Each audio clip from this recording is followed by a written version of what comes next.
I'm back. I don't know how. You guys, Nurse Hannah update. It is midnight right now. 2 hours ago, she posted nonchalantly a life update on her YouTube channel. And you don't have to go watch it. I have all the highlights right here. And if you go and you watch any of her vlogs, turn the sound off and just listen. Don't listen to someone telling you what to see. Look with your own eyes. The way she handles her children, the way she looks at them, her body language, her utter annoyance. It just shows us what kind of a mom she is. Guys, does this woman not learn? Like, did she ever not learn her lesson? I heard on TikTok that Hannah Bai was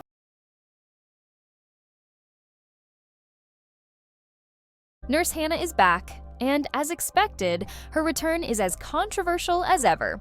The social media figure who faced intense scrutiny over allegations of mistreatment toward her young son and a subsequent investigation by Utah police and Child Protective Services has reignited public debates about accountability, parenting, and the influence of online personas. Her extended silence left followers in suspense, sparking endless speculation about her child's well-being and whether meaningful change had occurred behind the scenes. But now, with the simple caption, "New Year, New Me," Hannah made her carefully crafted return to social media. The post, paired with a seemingly innocuous makeup tutorial, was anything but casual. It was a calculated move to re-enter the spotlight while maintaining control of the narrative. Disabling comments on her post ensured she wouldn't have to publicly address her controversial past, the investigation, or the unanswered questions about her son's safety. Instead, it allowed her to shift the focus to her polished online persona. This Nurse Hannah 17 diaper thing is really starting to bother me, and I was really conflicted at first because I thought people were being really extreme and overreacting about the 17 diaper thing. I still think that, but the more that I see, the more clips that I see, the more things that are coming to light, it's all just really questionable to me. Now, she could be a rage baiter. That's one of the things that is going around, where she's intentionally trying to piss everyone off just to get famous and make money, which could be true. But even if that's true, why are you using your child in a negative way to make money online on social media? I don't agree with trolling people online about being a bad parent and not taking care of your child. That's the worst thing you could possibly troll about. Like, you know, we have Nara Smith, who I think she trolls a little bit sometimes, but she's not doing it in a way where she's neglecting the child, okay? For example, the jacket thing is really bothering me because she took the kid out without a coat, said she didn't want to spend $35 on a coat, okay? She's back, but not in the way anyone expected. After months of near complete silence, Hannah, the internet's most polarizing influencer, has reemerged with a cryptic Instagram post that ignited a firestorm of speculation. The post was vague yet charged, creating an atmosphere where both her critics and her supporters could do little more than dissect and debate the meaning behind her words. Was this a genuine attempt at change, a bold rebranding to win back public favor? Or, as some skeptics argued, a calculated move to brush her past controversies under the rug? The ambiguity surrounding her message left a cloud of unanswered questions, fueling even more curiosity. Then, as if to stoke the fire further, Hannah directed her followers to a new YouTube video titled "Life Update? Where Have I Been?" The title alone was enough to send her audience into a frenzy. For months, they'd been clamoring for answers about everything: the swirling allegations, her prolonged absence, and most pressing of all, the well-being of her young child. Surely this was the moment she'd finally address it all. Naturally, the clicks poured in, but as viewers pressed play, their anticipation quickly gave way to confusion. Instead of addressing the burning questions everyone was holding on to, the video took an entirely unexpected turn. Rather than acknowledging the controversies or offering updates on her personal life, Hannah's content veered into something altogether different. The tone was casual, almost dismissive of the storm raging around her, as she chatted about mundane aspects of her life, leaving the more pressing topics conspicuously absent. The fallout was immediate and intense. Fans felt blindsided, critics were vindicated, and the internet, as it always does, descended into chaos. Social media erupted with posts dissecting her motives. Was this a deliberate deflection, or just another misstep in a series of poorly thought-out decisions? Others speculated whether the video was a carefully crafted distraction designed to reset her narrative without truly addressing her past. That's it. Bye-bye, house. We are moving. That is why I look this way. We have been packing up our house. We literally packed up our entire house in like 2 days. Oh, and it has been so chaotic. We're almost done. Oh, it has been a hot minute since I picked up this camera. It was a daily routine. Every single day, pick up the camera, film something, film a lot usually. But we have really taken a good chunk of time off. It's been pretty relaxing, honestly. It's been really nice to have some good time off of like social media. This is And if you were wondering if that was her at Walmart, it was. Oh yeah, she's moving. She mentions that she has taken a lot of time off social media. We wonder why. Yeah, it's the 23rd. I just finished at Walmart. I had to get an oil change and some last minute things. I'm really proud of myself because usually I'm the kind of person, I've really taken a lot of time off of life lately, just social media, work, everything like that. It's been really relaxing, just living in sweatpants, no makeup, greasy hair. Like that's honestly been the vibe the last like month, honestly. And it's been fun. I'm back. I don't know how back I am. I'm back for now. It's going to be very limited though. Some of you guys have been asking me when I'm coming back and if I'm coming back full throttle like I was before. To answer that, no, I'm not back full throttle. I don't know. We're going to play by it. We're just going to see how I feel. I've really enjoyed the quiet time, so I don't want to ruin that, but I still wanted to post a little bit, so we're going to ease into it. Imagine being at the center of relentless public scrutiny, with every decision dissected and every move questioned. That's the reality Hannah found herself in, but her latest video didn't clear the air. Instead, it added more fuel to the fire. Rather than addressing the swirling controversy surrounding her, Hannah's upload turned out to be a vlog documenting her family's move to a new home. For some viewers, this felt like a blatant disregard for the public's growing concerns, sparking even more speculation. Almost immediately, theories began circulating. Was the move a direct response to the intense doxing Hannah endured? The incident escalated dramatically when a notorious internet sleuth, Anthony, took it upon himself to report her to both the police and Child Protective Services. Many viewers believed the move was a desperate attempt to escape the fallout. But not everyone was convinced. Hannah had previously mentioned plans to relocate, implying that the move might have been premeditated and not directly tied to the controversy. Still, the timing of it all, a major life change happening at the peak of public scrutiny, made it difficult for anyone to see it as only spontaneous. No, Nurse Hannah did not get arrested. However, she is under investigation with the Ogden, Utah Police Department and CPS. And that's likely the extent of what we're going to know unless Hannah or one of her family members speaks out, because CPS can't legally disclose any information. And over the last few days, she's been spotted out numerous times, so she's obviously not in jail. She's been spotted bowling and at a restaurant. I will say that the baby on the floor is not something I would do, but that doesn't necessarily point to abuse either. Now, this lady is claiming to be her former supervisor and says that she was a good nurse and a good mom. I'm not sure how you know if somebody's a good mom just based off of working with them. She also says that she always stayed out of drama. However, this lady is in the comments saying that she worked with her and said she was snooty and always had remarks and would be annoyed when getting nurse-to-nurse reports. She says she was the director of nursing and I had to hire her to work agency at City Creek Post-Acute in Salt Lake City, Utah. If I knew what I know now, I would have never used her as a nurse. So in other words, as her story goes around, awareness is being built on the kind of person she is, and I'm sure a lot of places that use Nursa will not pick her to work in their building. A lot of people are saying she lost her nursing license. As far as the information on the website goes,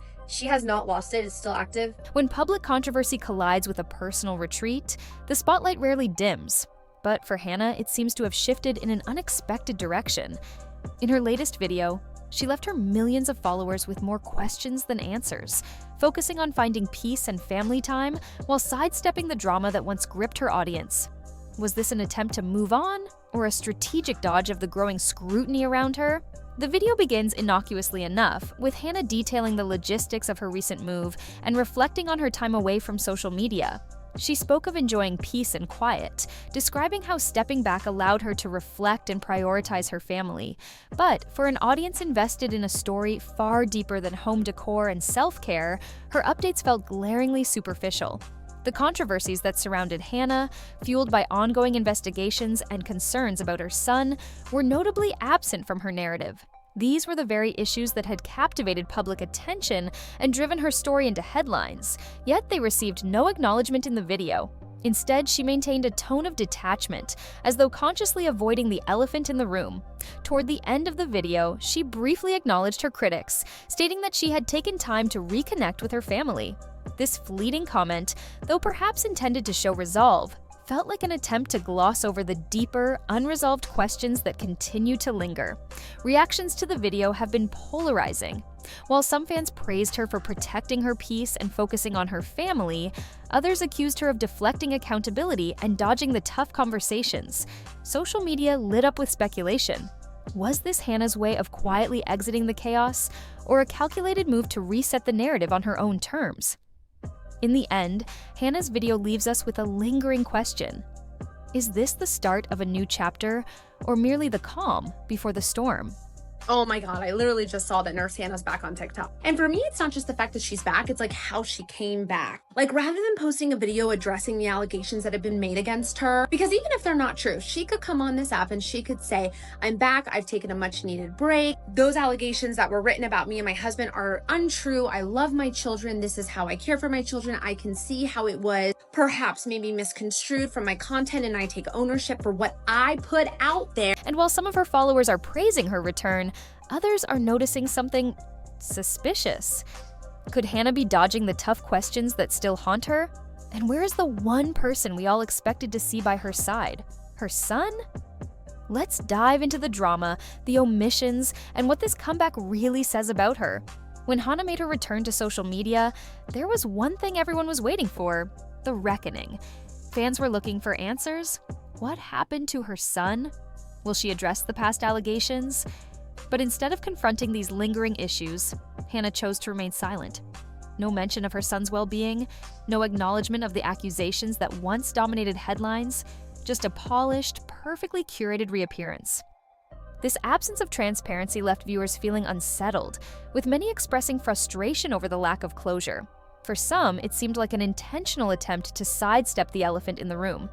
Hannah's silence almost felt like she was banking on the public's short memory, something many influencers facing backlash are accused of doing. Critics argue that her silence was simply a tactic to outlast the controversy, hoping that time would erase the uncomfortable truth. But in today's digital age, where evidence is immortal and accountability is demanded, avoiding the past rarely works for long. As the response to her return unfolded, it became clear that opinions were divided. Some followers were thrilled to see her back, gushing over her content and appearance, but something didn't sit right. The overwhelmingly positive tone of the comments raised suspicion, especially given her history. Could she have filtered out the critical ones? Was she deleting anything that didn't fit the narrative she was trying to project? That theory was confirmed when it was revealed that Hannah had enabled comment moderation on her TikTok, manually approving which comments would be visible. In one of her recent videos, a simple "get ready with me" routine, the praise was almost too perfect, too repetitive, designed to create an illusion of universal support. It was clear this selective engagement wasn't just about curating content, it was about curating her public image. And in doing so, she alienated viewers who were hoping for accountability, not just a carefully crafted persona. But perhaps the most troubling part of her comeback wasn't what she was saying, it was what she wasn't saying. Where was her son? Look who's back. I have no idea how she popped up, but I was just scrolling and I came across an Amish creator. Her name is Lovina. I was enjoying watching her make butter and some glazed donuts. If you're not following Lovina, go follow. Very relaxing to watch her. Pure Amish content. Absolutely a dream. So just chef's kiss. But anywho, as I'm scrolling, this one pops back up on my For You page. I don't like, nobody asked. No one asked. So she's trying to draw people to her YouTube channel, I guess. And I quickly tapped on her page and she had posted a video 5 days ago and it was like, new year, new me. Girl, it's been like 30 minutes. It's been 30 minutes. So you're saying you admit there was an issue, is what you're saying, was the accountability. Does anybody follow her on YouTube? Does anyone watch that? I'm not going to her YouTube, so I don't know. I'm not ready for all this. The absence of him in her recent posts didn't go unnoticed. While some might argue that keeping her child off camera is a step in the right direction, it raised even more questions. Is he okay? Is he in a better environment? Has Hannah truly reformed? Or is she just dodging the issue by removing him from the public eye? These unanswered questions linger like an open wound, leaving those who once rallied behind her now unsure of what to believe. By refusing to address the situation, Hannah sends a dangerous message. It's not just about avoiding accountability. It's about ignoring the very real concerns that were raised about her past actions. For many, her silence feels like an attempt to rewrite history, as if the past never happened. But here's the thing about social media. It's a double-edged sword. While platforms like TikTok and YouTube give creators the freedom to share their lives with the world, they also come with an undeniable responsibility to be accountable, especially when those creators profit off their content. Hannah invited public scrutiny by choosing to share intimate details of her life, her parenting, her journey, her struggles. But when that scrutiny turned uncomfortable, she pulled away, hoping to push it into the background. In the end, it's clear. Hannah's return may have marked the end of her silence, but it hasn't brought any real answers. Will she ever own up to her past? Nurse Hannah Byatt is now posting on Facebook, and she's still talking crap about her toddler. I swear, you guys, does this woman not learn? Like, does she ever not learn her lesson? I heard on TikTok that Hannah Byatt was on Facebook posting, so I took a little walkie walk over to her Facebook, and to me, it looks like she's reusing content. It looks like it's some of her old stuff.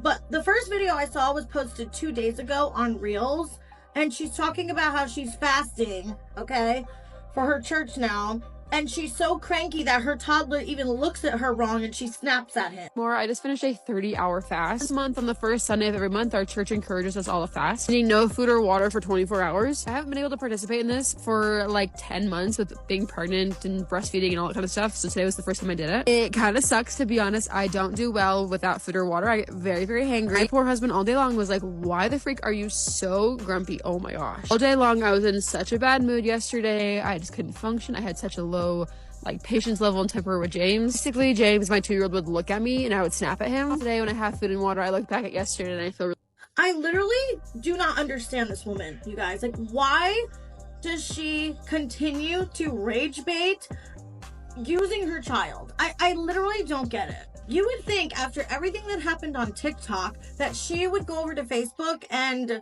not do the same thing. The fact that she still has no problem posting content talking negatively about her toddler and talking about how she's treating him horribly again. As her followers watch closely, the stakes are high. Not just for Hannah's career, but for the future of the vulnerable child at the center of this growing drama. Some argue that Hannah doesn't owe the public an explanation. After all, parenting is a deeply personal matter, and no one should be able to dictate how someone raises their child. However, this perspective overlooks the reality that Hannah has built her career by monetizing her family life. When her personal matters became a public spectacle, the lines between private and public blurred. The allegations against her weren't just private concerns, they became everyone's business.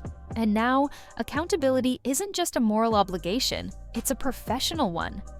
As Hannah continues to post content, the question remains: will she address the allegations, providing closure to her audience? Or will she continue to sidestep the issue, hoping it fades into obscurity? Some hold out hope that she's learned from her past and will take a more thoughtful approach to her social media presence. But others remain skeptical, with some pointing out that so far, her actions have done little to rebuild trust.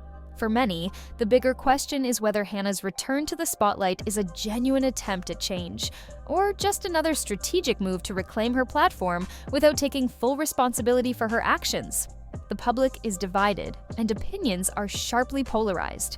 While some believe she may truly be reformed, others suspect that this is just a carefully crafted comeback designed to restore her image without addressing the heart of the matter. It's important to remember that the scrutiny surrounding Hannah's return isn't rooted in hate or cancel culture.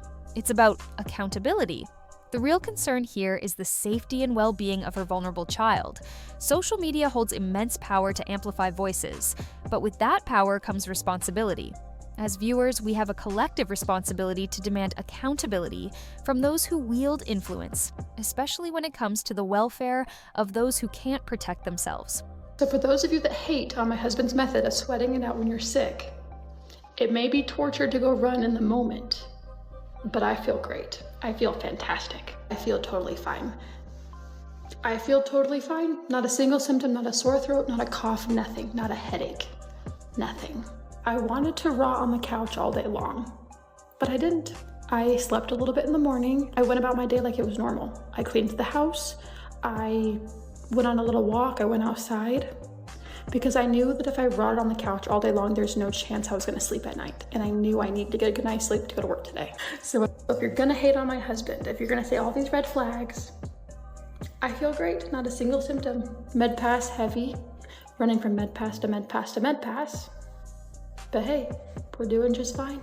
And maybe if I would have rotted on the couch like a wussy all day long and not gone and run and not gone to sweat it out, I wouldn't be here today. You know how many times I've called in sick to work? Twice. From allegedly refusing to let her take time off to showcasing downright bizarre behavior, it's no surprise people are questioning what's really going on. Many are hesitant to even call it a parenting style because, let's be real, there's a difference between parenting and abuse. Surely works. To those of you that gave me very unsolicited marital advice, thank you. But you can have it back. If I needed marital advice, I don't think I'd go to TikTok, first of all. Second of all, I'm good. My marriage is great. Just because we have high love, high expectations around here doesn't mean that hey, here's my divorce attorney that I used and he was great. My husband didn't follow me in the car to make sure I did it. Maybe he came with me to make sure I was safe. Did you ever think of that? Hey, here's this website for red flags in a man. You don't need that. If I wanted marital advice, I don't think I'd go to TikTok. Because the amount of comments that are telling me that I need to divorce my husband and I need to get a divorce counselor, you guys are ridiculous. You guys are literally ridiculous because heaven forbid you do one hard thing in your entire life. Heaven forbid. You know, if I'm sick, I'm gonna go run. I think it's great. It sucks in the moment, but then I was all better. I was just fine. It's okay to do hard things. You guys think that I'm a nurse and so I need to call in sick for 5 days if I'm sick. I'm an adult and I have adult bills and I value my job, and calling in sick all the time makes me look like a crappy employee. So maybe don't knock it till you try it because it made me feel great. Just because I'm a nurse doesn't mean I need to rot on the couch and take medicine and call in sick for the next 5 days. From the moment my husband wakes up, he's only thinking about our family and what's best for us, she insisted. But here's the twist. This isn't the only problematic video people are talking about. Other clips posted by Hannah have been circulating on TikTok, fueling even more questions and concerns. It's messy, it's emotional, and we're going to break it all down for you. I have 102 fever and I just ran 2 miles because my husband's motto is to sweat it out when you're sick. I feel like absolute dog shiz right now. It made me go sit out in the sun and then go run 2 miles when the only thing I want to do is just rot on the couch for the rest of my life. Down. It's the hot, cold chills. My entire body hurts, my head hurts. And this man says, you need to go for a run. And what does he do? He gets the kid, he goes in the car to follow me on my run. I understand why he does it. He wants me to get better. I gotta go to work tomorrow. I have to get better. Despite defending herself online, the backlash has been relentless. She recently aired her frustrations, accusing critics of turning nothing into something just for clout. But here's the kicker. This outrage didn't just come from trolls. It came from real people genuinely concerned about one specific video, First of all, this her is the husband interacting with their child. And in case you missed it, the clip showed the child flinching when her husband approached with a box of ice cream. Yes, flinching. Her response, she claimed critics don't see the full picture, the times she takes her kids to the park or colors with them. But let's keep it 100. Feeding, clothing, and playing with your children aren't extra credit. They're the bare minimum when it comes to parenting. Now, here's where it gets interesting. Despite the controversy and an ongoing investigation, her social media following is still growing. But recently, she made her Instagram private and disabled TikTok comments, probably to dodge more heat. For those keeping track, her last TikTok post was on December 3rd, so it's been radio silence for a while. The reality is, this investigation is official, and I hope it leads to some form of counseling or intervention. No one wants to see kids in broken homes. That's not the goal here. The goal is to hold parents accountable and stop this kind of behavior from being publicized and monetized. Kids deserve better. First of all, what frustrates me most, she'll likely slither back to social media once the dust settles. And believe it or not, there will be people who will completely ignore, downplay, and dismiss everything we've seen. As of now, Neither she nor her husband has been arrested, but the investigation remains open. I'll keep my eyes on this story and update you as it unfolds. If you want to stay in the loop, make sure to like, comment, and subscribe. Until next time, let's hope the child at the center of this heartbreaking situation is okay. My husband took away my credit card because he says I spend too much money. Dad is out of town, so he couldn't stop us from buying lunch today. I'm not changing my kid's diaper when they pee. I've never done that. Do you know how expensive diapers are? Well, it's because he spent $1,500 on hunting gear. And the second I spent $20 on him. I shop at Kid to Kid, I shop at thrift stores for kids. Even Walmart. I'll see a shirt there for like $4 and I'm like, ugh, I know I can get that at Kid to Kids. Like,